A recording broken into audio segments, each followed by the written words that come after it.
Hech tushunmayman-de. O'zi nima uchun Ramazon oyida faqat gunoh ishlarni to'xtatish kerak deb o'ylashadi. Boshqa paytlarda bemalol uyalmasdan shu ishlarni bajarishadi. Yoki farishtalar faqat Ramazon oyida amal daftarini ochib yozishadi deb o'ylasharmikin?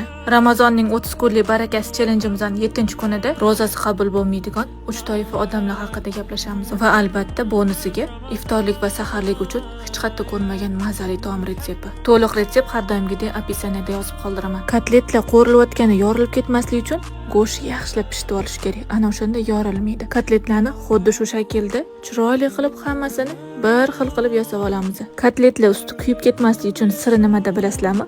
Yog'i ozginagina sosilib, usti kuyib ketmaydi. Ozginagina yog'da ustini qizartirib olamiz xolos. Lavash xamirga xuddi shu shaklda siri qo'yib, kotletni qo'yib, xuddi shunaqa qilib o'rab olamiz. Barchasini zich qilib o'rashingiz shart. Ana endi ro'zasi qabul bo'lmaydigan 3 xil toifa odam haqida. Birinchisi, shirk amalini qiladigan odammi ro'zasi qabul bo'lmas ekan.